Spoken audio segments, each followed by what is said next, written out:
Hello, League Championship coordinators. Hey there. Hi. I have talked to most of you, but I haven't seen most of you, so this might be the first time that you're seeing me too. Alana Gonzalez, GM here at Sporcleverse, and I'm Jeff Leduc.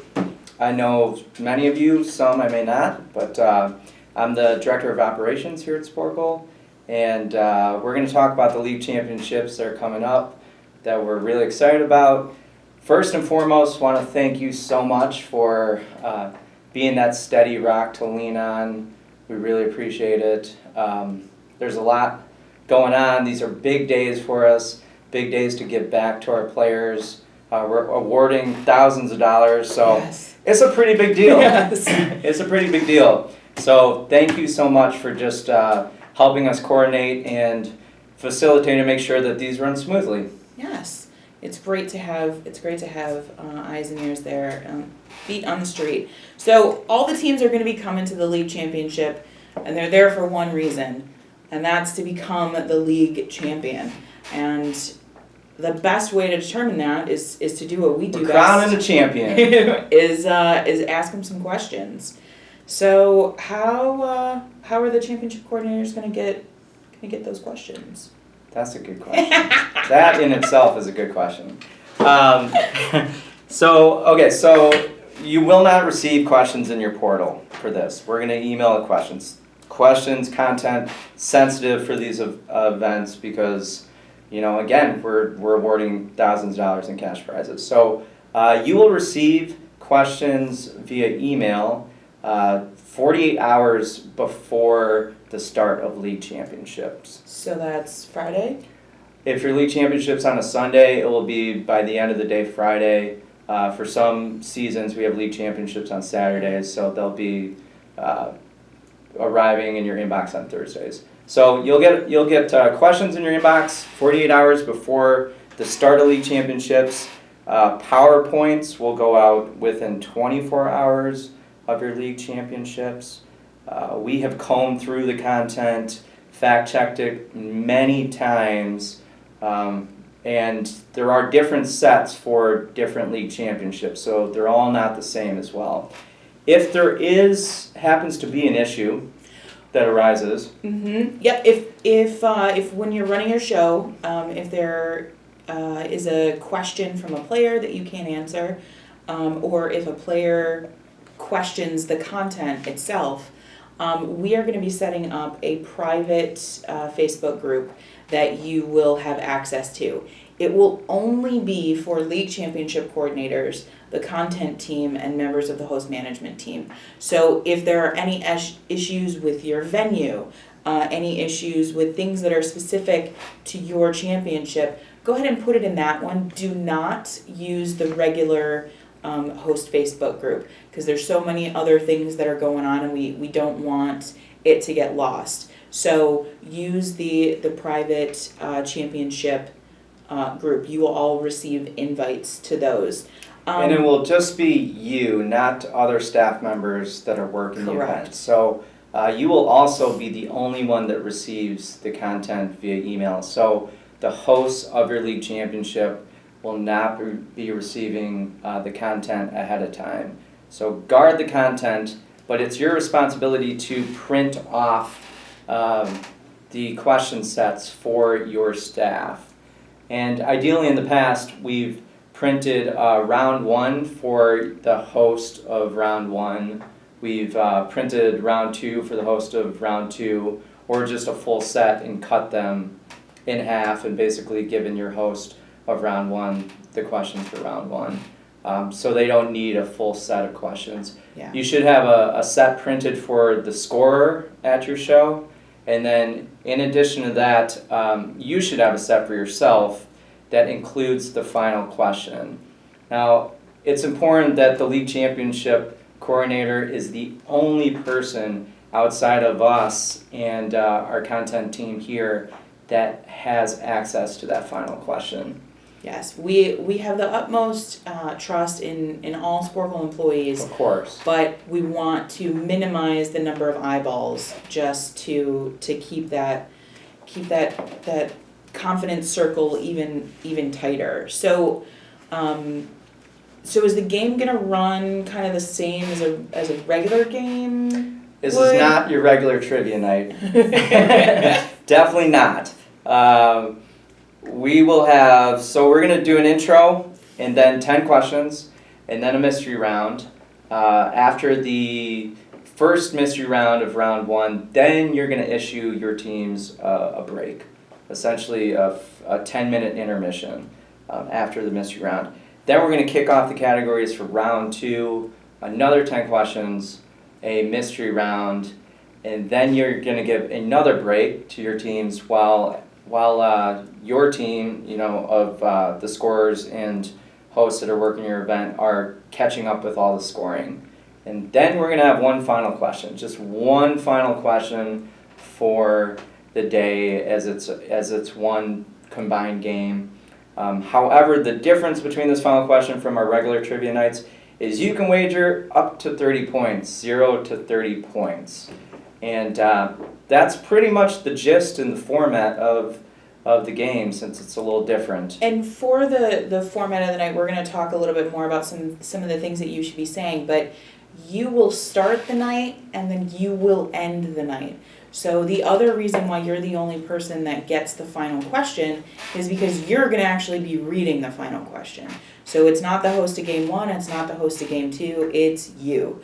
In some situations, you may be hosting part of the game as well, but just keep that in mind. You're gonna do an intro, and we'll talk a little bit more about what that involves, and then you're gonna be the one that does the final question. Yeah, so that's a great point. You're going to control the mic after the mystery round of round 2.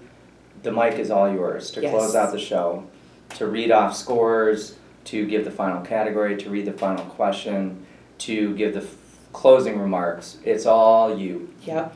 You are the lead host and MC of the day. Yes. And while you're going through the game and your hosts are going through the game, even if the host is used to doing some sort of special bonus at every turn, there's absolutely no extra bonus points in this one. There's of course no Facebook clues and no newsletter stuff. It's cut and dry. What's the phone policy? Championship. You can't use phones with these, can you? But we do allow it's not Googling. A Google Yep, test, that's all we it? do. No. So in the same vein as with venue tournaments, be very diligent when it comes to phones. We don't want as much as we don't want someone to be accused of cheating on a regular night. We definitely don't want even an inkling of any cheating going on when we've got thousands of dollars on the line. So the first time you see somebody with a phone outside of those breaks that Jeff talked about, instant 10-point deduction. The next time, and that's just even seeing it, like just sitting on a table, instant 10-point deduction. The next time you see it, the whole team is automatically DQ'd. No ifs, ands, buts about it. And stay strong. Stay strong on that. But one thing that will stay the same is some awesome music throughout. Who's in? Gotta put that. You're together. the DJ. You are the DJ. You kick out the tunes. Rapper. You kick out the tunes.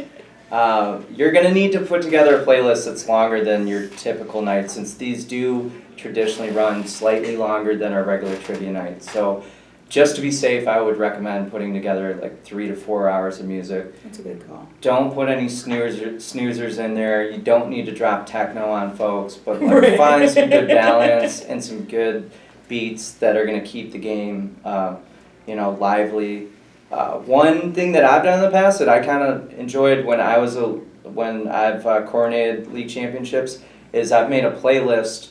I've started a playlist and then I shared the playlist with the staff, the hosts, and the scorer that were working the event, and the spotters, and said, hey guys, any music that you would like to collaborate or contribute to our upcoming league championship, here's the playlist I started, dump pick songs, dump them into the playlist, all on Spotify.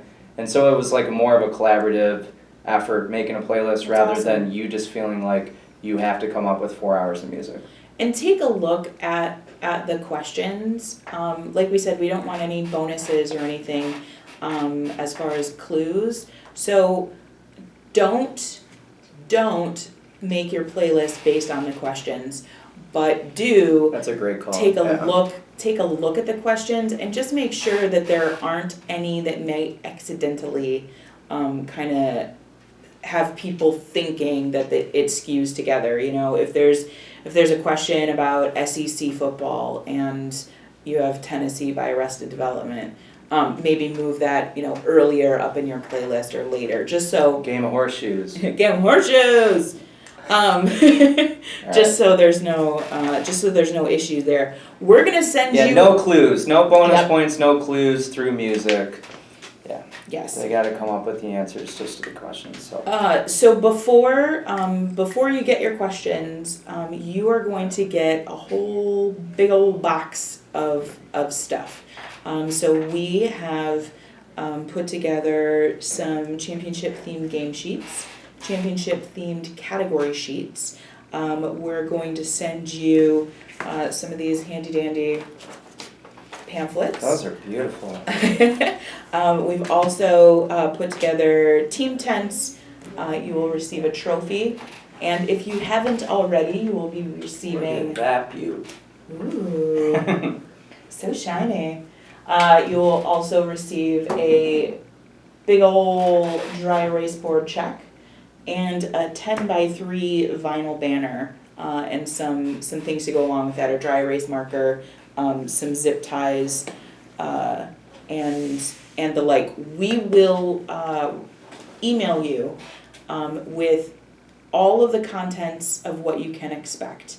In some markets, during some seasons, you may also get some tchotchke, but we will send you an email with a list of everything that you should be expecting, as well as tracking numbers to go along with it. So check your email and let us know ASAP if you do not receive your package when the tracking says you're supposed to.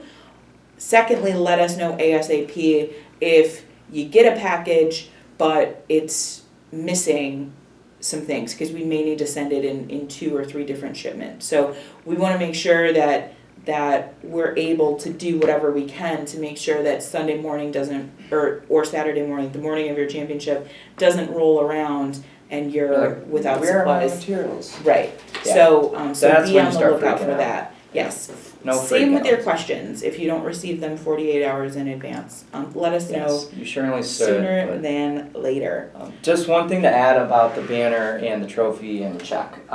This trophy is all for the players to keep. They take this home. Yes. We've seen pictures on social media of teams that have taken this on vacation with them and gone water skiing. Yep. Yes. At water skiing One and dude jet in skiing. Ohio Yep. was water skiing with one of these, or jet skiing or something crazy. I don't know. Yeah. As far as the check, this is the big check, and this is not to be kept by the team. You are to hold on to this check. Good. Okay, Good so point. don't. And then these two should definitely be displayed during your league championship. Don't have the trophy tucked away behind the scorer's table or the check. It adds to the event, it adds to the excitement, it hypes the event, so make sure that you have those displayed so everyone can see them, as well as this league championship banner. Now the league championship banner, it's a 3x10, it's a pretty big banner. We have in the past, I know that there's a location here in the Detroit area that has a patio fence at the very entrance of the league championship that we've zip tied the banner to in the past as people are walking in. Yeah. Looks great, looks really cool. We've hung them from rafters at some other venues, but to each venue is its own. Yep. Logistically, they're all set up differently. So this will be challenging for some, maybe less challenging for others. But if you're absolutely in a pinch to find a place to put your banner up, Currently, we have this banner zip tied to 2 speaker tripods, 2 speaker stands, Yep. essentially. And it's holding it up, and then in the center, we just took 2 pieces of Scotch tape and just taped to the wall. So, so that's how we did this right now. It does the job. Yep. You'll want to find a better place to hang it if you have that accessible to you, but if not, this works. And the Scotch tape, as Jeff mentioned, it's just there to stop the banner from bowing, and it shouldn't damage any venue walls. Please do not rip the paint off the walls of our partner venues. Yeah, don't just think about throwing duct tape up there. Yeah, So, Scotch tape won't do it. Yep. So this works, yeah. So when, as Jeff said, you're gonna need to figure out kind of the best place for that. So we wanna make sure that you are there early enough to get everything figured out. What else should they be thinking about when they get there early? I think first and foremost, when I arrive, it's making sure we have the correct number of tables and Yes. correct number of chairs. Paul, our venue relations manager here, he does his best communicating with the venues up to the point of league championship, saying, here's the RSVP counts, here's how many people you should expect, you should have tables set for this many people. However, sometimes, some managers are better than others, and that's just the way the world works. I've walked into some venues, they've been perfectly set up, and others I've had to set tables up myself. So you'll want to do that first and foremost right off the bat. Make sure that tables you have enough space to move in between the tables, but they're also close enough to, especially if you're running a PowerPoint, that all tables can visually see the PowerPoint. So that's a big one. Then you're going to start setting up the tables. Once you have the actual tables organized, then you'll put the materials you need on the tables. So you'll have your table tent with the team names on it. You'll have enough of these for one for every person. You're going to, one for every team. Sorry, not one for every person. And then you're also going to put the game sheets. We'll send you pens. Put 2 pens out. We'll send you scratch piece of paper, just blank paper. So you're going to put that out as well. And kind of think of it. Jeff compared this to weddings a lot as far as the size of some of these. But think of that in your mind. You don't need any sort of elaborate, centerpiece display and all of that, but you want the table to look welcoming to people as they arrive. So have their table tent out, have the papers kind of nice and neat, with their pens there, because like we said at the start, this is our big thank you to the players. So to have a sloppy table with stuff just kind of thrown everywhere is not a good welcome. Is it rude that I'm drinking this in this? I don't think so. Okay, I hope not. I apologize. We should be sponsored by LaCroix. Yeah, I know. If anybody has any connections, let us know. Is it LaCroix? I don't know. We don't know. It tastes good. It does. It's very delicious. Yeah. So think about that as you're setting it up. But the other thing is, the questions, the music, all of that. So big item. Just sound check and make Yes. sure that audio sounds good to start. After the tables are set up, make sure audio is good. Make sure visuals good. If you're running PowerPoints, some league championships will use house sounds. Some will need maybe a second speaker. We'll coordinate that with your staff to bring another speaker. But it is your responsibility to bring the main set of equipment that you're going to use for the league championship. So the earlier the better on testing that.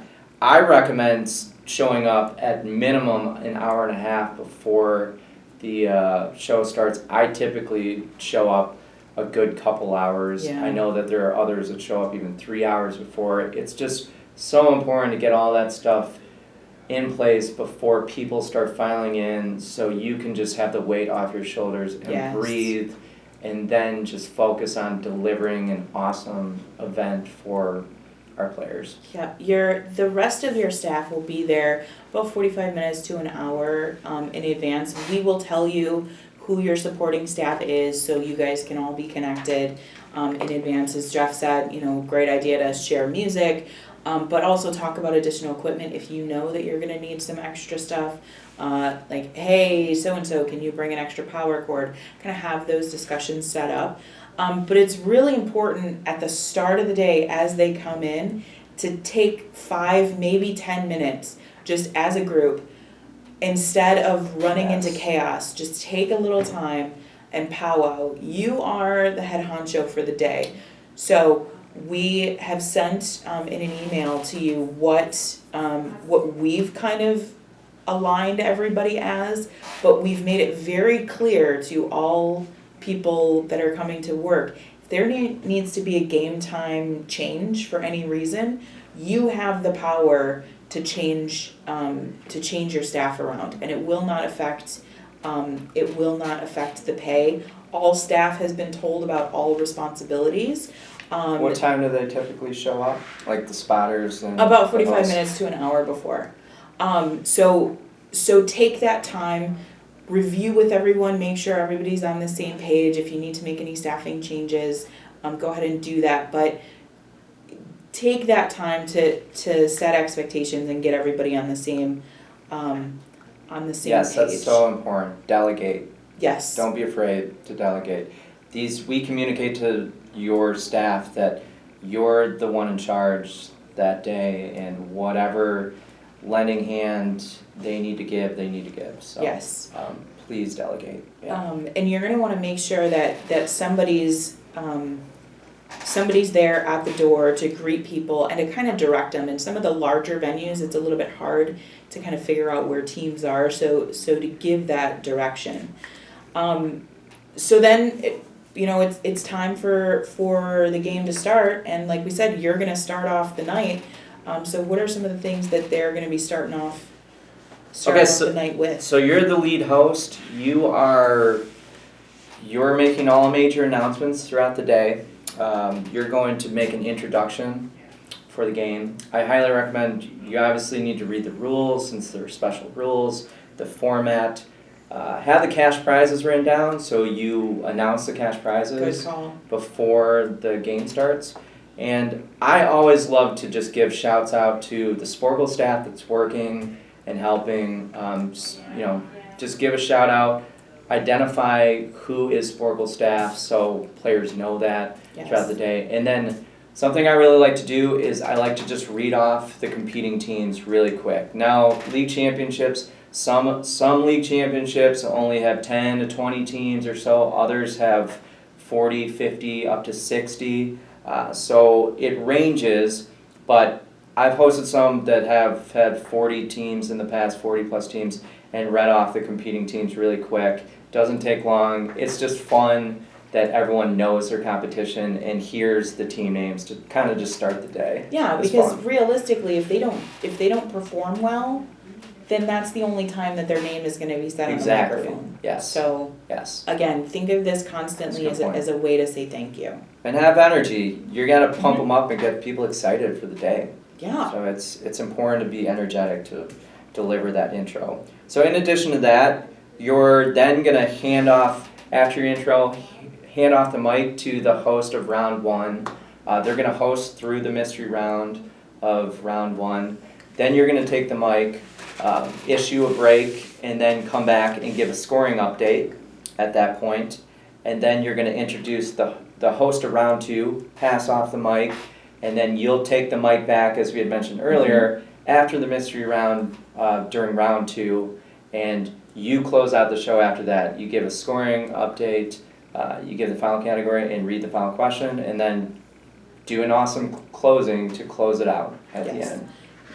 Thank the staff again, thank the venue staff.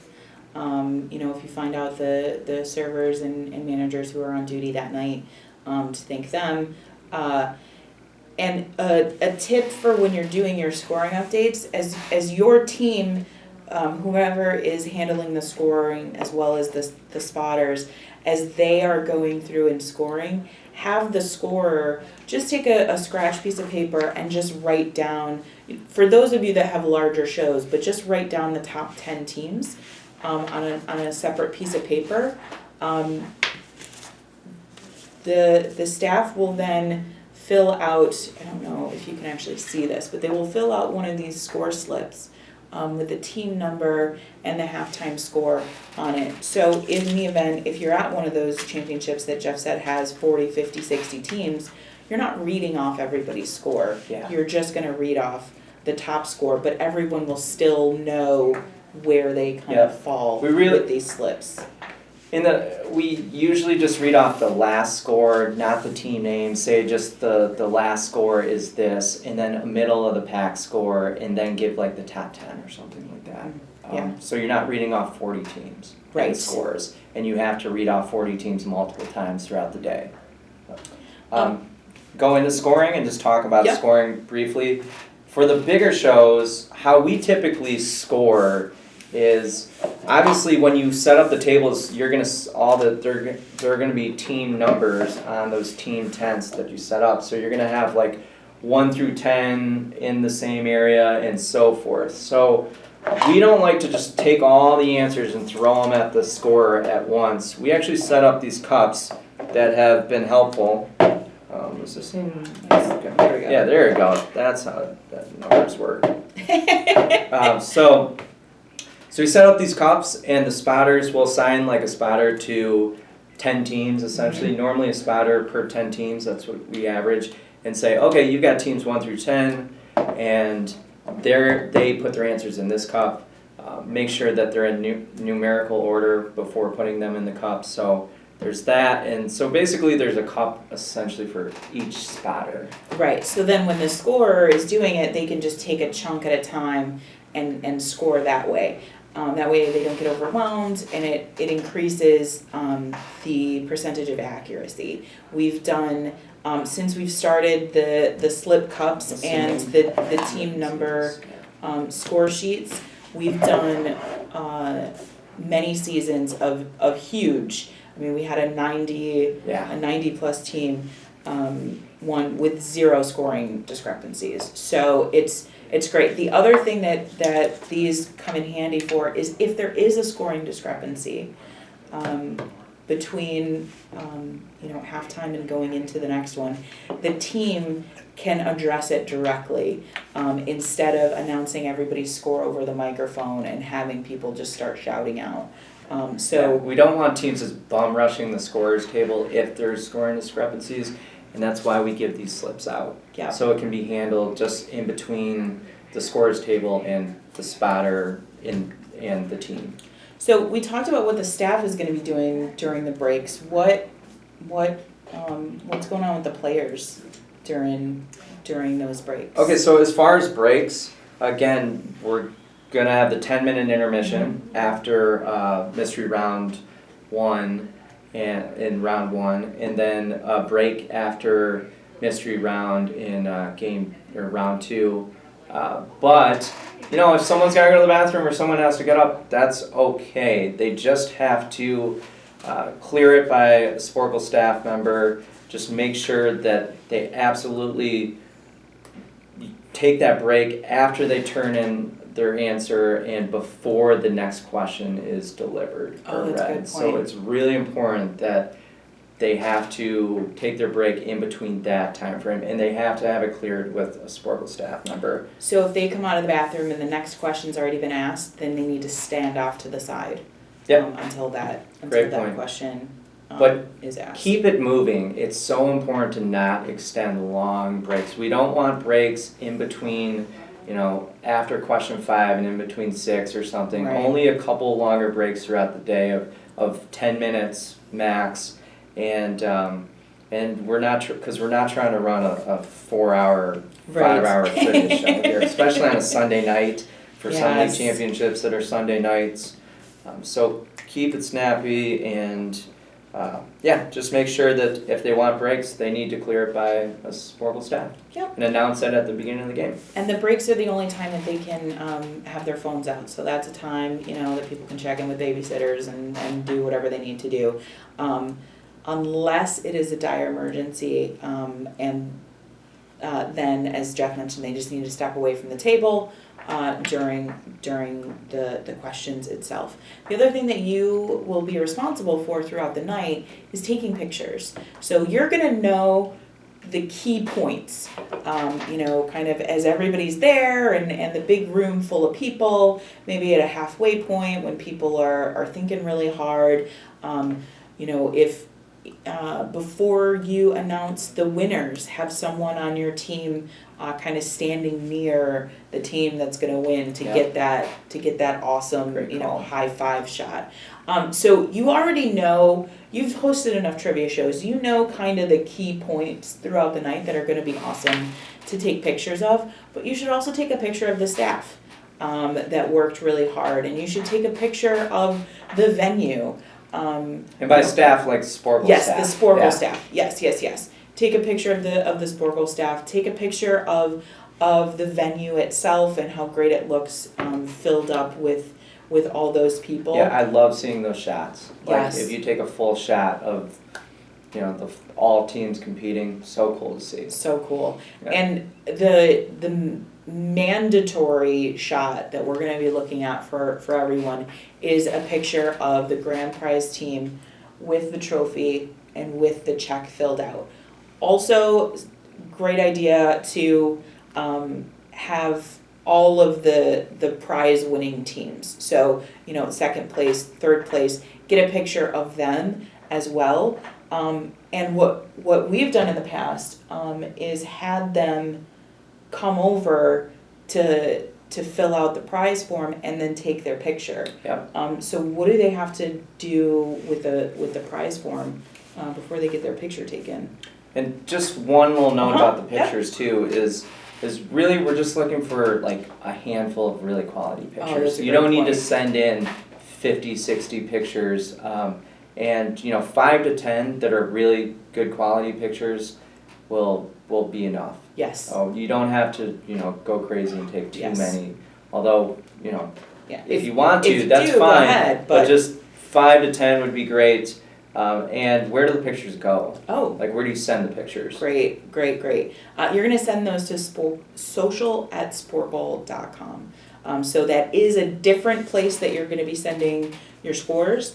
So call that out. Your scores go one spot, and we'll talk about that in a second, but your photos need to go to social@sporcle.com.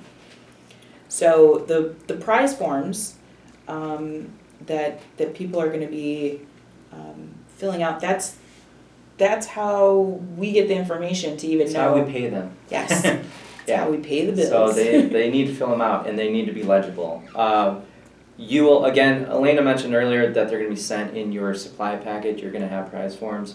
But before you read the final answer, I would just say any team that finishes in a prize spot, make sure you come up to the scorers table at the end of the evening or after, after the game to fill out information, take pictures, blah, blah, blah. So prize form will have specific information. Make sure it's legible. We've had some serious chicken scratch in the past, so we've had to try and decode and figure out who checks are supposed to go to. So make sure that it's legible. We typically cut checks and award payments like 2 weeks from the league championship. But let teams know that they should expect to receive it 3 to 4 weeks after, because the post office, we've tried, but we can't control them. Yeah, no, we can't. But it is, as Jeff said, to legibility, it is so much easier for you to ask the question, hey, is this a 3 or an 8? While someone is standing right next to you, than for us to try to track them down after the fact. Yes. So please double check that. So then as submittals, you're going to include that information in your show submittal. Yes. So the submittal at the end of the night, you have to submit your submittal by 9 a.m. the following day. Preferably EST, if we can. The earlier the better. Yes. The earlier the better. It would be great if you could just do it right after the show, really. Yes. And you'll include that prize payment information in the show recap, and then give us a nice little rundown of how everything went, even though we'll reach out to you to get feedback as well. Now, with submitting scores are very important to get in. We don't really need them in the submittal form. Right. We don't need you to look up 30, 40 teams and submit in the submittal form. All you have to do is send the score sheet to league@sporcle.com. Do it as soon as possible, and we have to have it by the morning following the league championships. Why do we have to have those scores? We have to have them because we use those scores to update the website. And as you all know, players have been waiting for this day for 14 weeks, and they are very anxious to see where they placed and where their neighbor that plays in a competing division placed, and they really want to know. So it takes time because it's a manual process for us to actually update the website. So as soon as you give us those scores, we start updating the website. The longer we have to wait for scores, the longer it takes to update the website. And then the more communication that's going to come in. Hey, where are the scores at? Right. And like you said, there are plenty of teams that don't even make the league championship that ask, hey, who won? Yes. Yeah, they're just interested out there. So get scores in ASAP, and I can update the website and get the scores out to our player base. I mean, realistically, if you don't have time to do your submittal right there at the venue, it takes 2 seconds to write an email to league@Sporcle and just attach your score sheet. Yes. You don't even have to write anything in the body of the email. No. Just, hey, Michigan West League Championship score sheet, hit send. Boom. We will love you forever, I promise. And to show our love, we will pay you.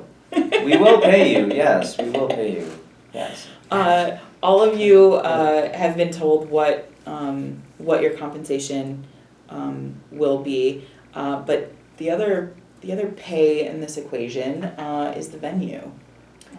Yeah, so the venues are most of the venues are $4 per player with no max, but we're gonna communicate specifically what the rate is that you're supposed to charge. You're just gonna write on an invoice. We will make sure that we get a payment from them, so you do not need to collect payment for these. You just need to provide an invoice for them. So we've been talking now for about 30 minutes, and there's been a lot of information thrown There has out been a lot of information.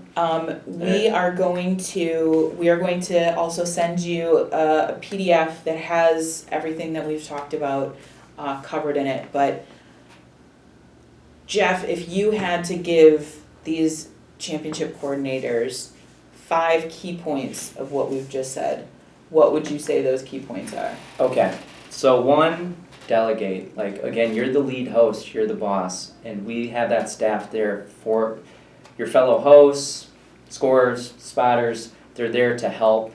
They can do other things than what they're just designated to do, from us. So make sure that they help. If you want them to help take pictures, have them take pictures. Just, it's on you to powwow with them and communicate and make sure that they're moving around and doing what they need to. So delegate. Again, go back to what I said earlier, arrive early so you can breathe and have that space before you hop on the mic and feel comfortable and good about the day ahead. The more prep, the better you'll succeed at delivering an awesome event.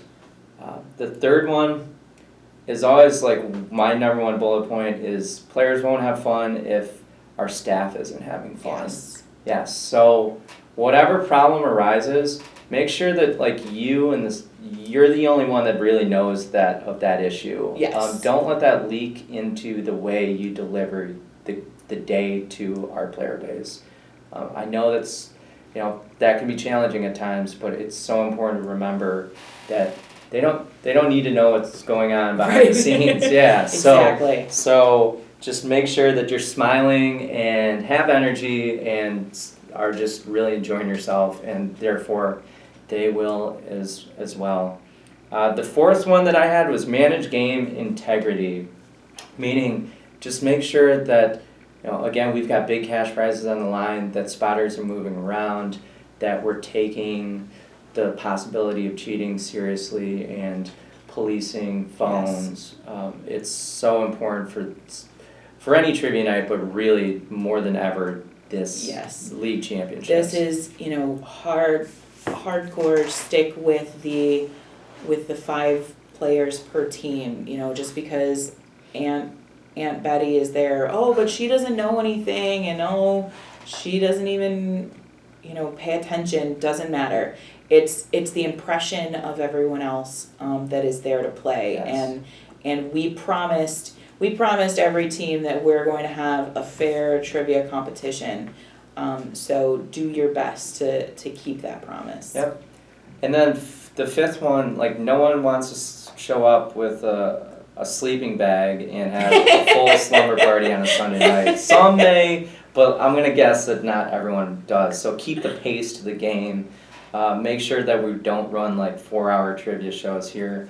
Typically, I would say if you finish 2.5 to 3 hours, that's the sweet spot for most of these, especially the bigger ones. So if you can shoot from the time you ask the first question to being done 2.5 hours, you're doing really well, and try to make sure you keep it under 3. Yeah, and the bathroom, it sounds silly, but the bathroom breaks really do add up. So so making it clear that we're all grown-ups here and they know their own bladder and they can go to the bathroom during the game, as long as I have to go to the bathroom. Do I have to ask a spotter? Yes. So knowing that will really help you keep pace. So we are gonna peace out. We are peacing out, and want to just say thank you. I know we were running long, but again, lots of details to these to make them run smoothly. So thank you kindly. Yes. We greatly appreciate it. We already think you're awesome. You guys are rock stars. We wouldn't just pick any randoms off the street to coordinate and manage these. Like, there's a reason why we chose you guys, because you guys have proven over time that you're reliable and do a great job at your shows on regular trivia nights. So thank you very much. Bye. Bye.